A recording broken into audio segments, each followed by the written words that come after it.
when my daughter did ask me if Santa was real, I was so like convicted in my heart to just say, no, he's not. Like, I can't lie to you, because if I'm lying to you about this, I am teaching you as a parent that little lies are okay.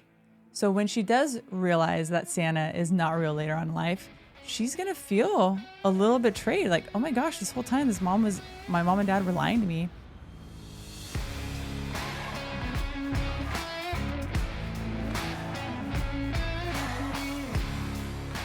Welcome back to The Donkey and the Bee with your hosts, Brett and Laura Chotkevys, where we talk all things marriage, entrepreneurship, and finances. And you know, the holidays are right around the corner. And Brett and I were talking about certain aspects about Christmas. And we thought this certain aspect about Christmas is an interesting topic to discuss regarding your kids and your family. All right, so what we want to talk about today is lying to your kids. And we thought of this when we're talking about Santa Claus, right? Because we took a different approach with our girls when they were young. And you had this very strong conviction about, hey, our daughter's like 2 years old. Maybe she was 3, but maybe she was even younger. And she asked for the first time, is there Santa? Mm-hmm.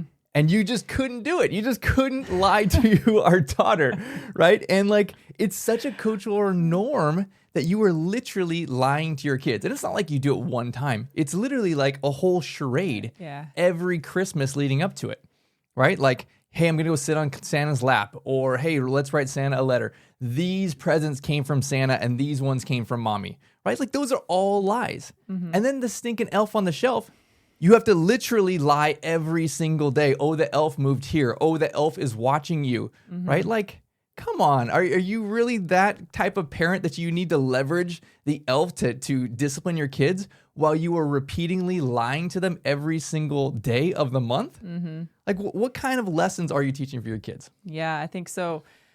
Just to give everyone like a little bit of a backstory, I really, really struggled with this because, like Brett said, the cultural norm was to tell your kids that Santa is real. Oh, it's the magic of Christmas, whatever, right? You're taking that from them. Oh, it's just a childhood thing for them to experience. It's all in fun. Okay, that's one theory. But the other theory that I was taking was, it's kind of a two approach was, first of all, we believe that Christmas is not about Santa, right? The true meaning of Christmas is the birth of Christ. And so that was the first thing that was super important to me. I wanted them to know that that is what we believe, and I wanted to raise them with that. But secondly was the whole lying approach. Like, so when my daughter did ask me if Santa was real, I was so like convicted in my heart to just say, no, he's not. Like, I can't lie to you, because if I'm lying to you about this, I am teaching you as a parent that little lies are okay. So when she does realize that Santa is not real later on in life, she's going to feel a little betrayed. Like, oh my gosh, this whole time my mom and dad were lying to me. They were creating this whole aura of some being that isn't even real. And he comes down and he's kind of a thief in my house and he's eating all my cookies. Like, it's actually kind of creepy when you think about it. I know Saint Nick is actually the history of him. You should look it up. It's actually a good story and a really awesome human being who came and was giving gifts to children. But besides that fact, so I took that approach of, I wanted her to know about Jesus, and I wanted her to know that I'm not lying to her, like that I will always tell her the truth. And so based on those two things, I was just like, well, forget it. I can't tell her these things. And so, yes, we did get a lot of flack from a lot of people, from neighbors, from friends, from family, from, everybody. Everyone has to give their 2 cents on it, because everybody thinks that we are the worst parents in the world for teaching our kids that Santa is not real, which is an interesting thing to actually think about, because you're lying to your kids. How is that okay? You don't want your kids to lie to you, so how is it okay for us to lie to them? Just because you're an adult doesn't make it okay to lie. So the whole thing is just an interesting cultural abnormality, I think. Yeah. So to add on to that, I think those 2 points there, right? Lying, teaching your kids to lie, or that mom does lie or dad does lie, leads into the kind of this reason of Christmas, right? And I don't want to have any kind of connection with lying and the meaning of Christmas being about Jesus, right? Because the next question is maybe they're 10, 12 years old and they're becoming more mature and asking these questions seriously. What is God? Who is God? Is God real to me? Really kind of exploring their own faith. And I don't want it to come back to, well, mom lied about Santa. Like, is she lying about Jesus? Mm-hmm. Right? Like, does mom really believe? She told me she believed in Santa, but obviously she doesn't. Does she really not believe in Jesus? Like, I think there's a hard line for me to say, hey, here is, playfulness, right? That's on one side. Here is what we believe is truth and what we think is important. And loving Jesus is totally different than being silly and playful with Santa Claus. Mm-hmm. What's also interesting is what you brought up earlier with the Elf on the Shelf and the Tooth Fairy and everything else, right?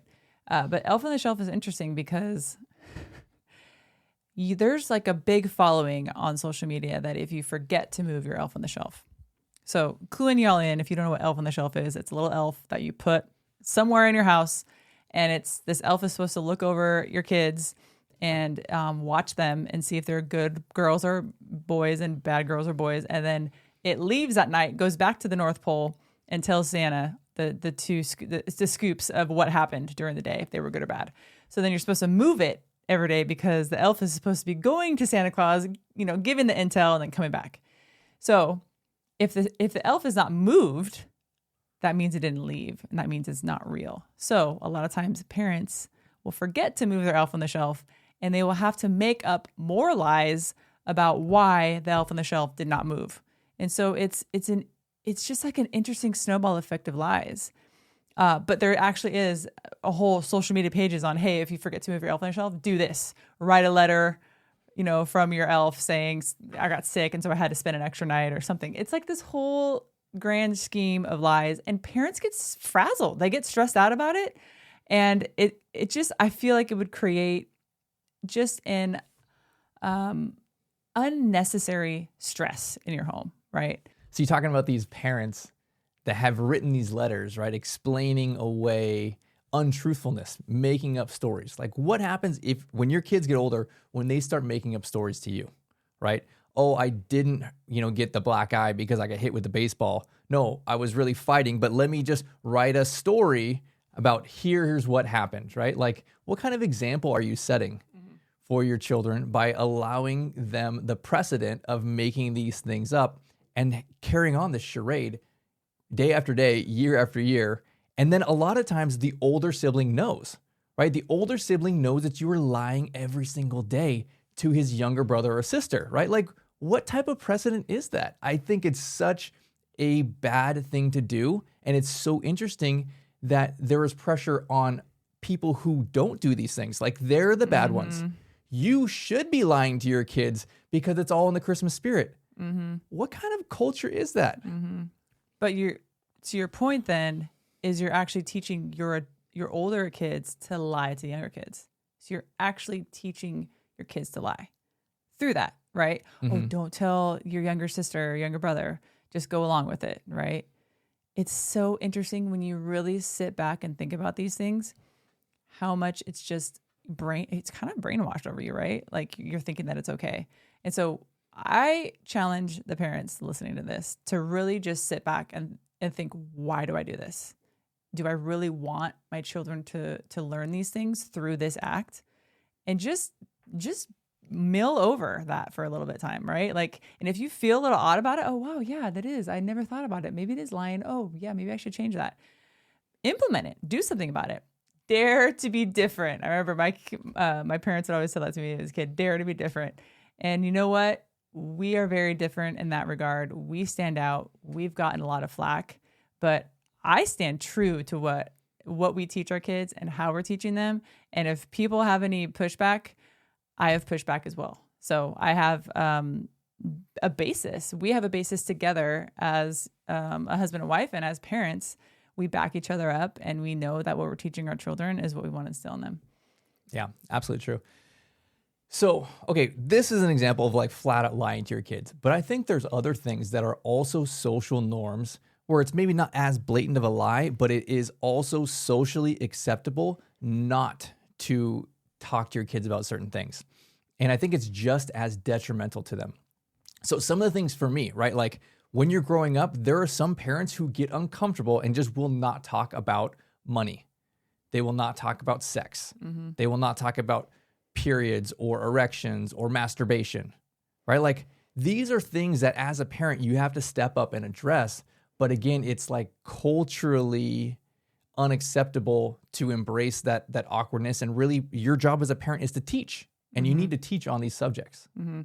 If they're not learning it from you, then where are they learning it from? I think is the question you should ask. If you are too embarrassed to teach your kids about these things, they're going to be learning it from their neighbor or their best friends who are also their age, early teenagers probably, or they'll be learning it from the internet.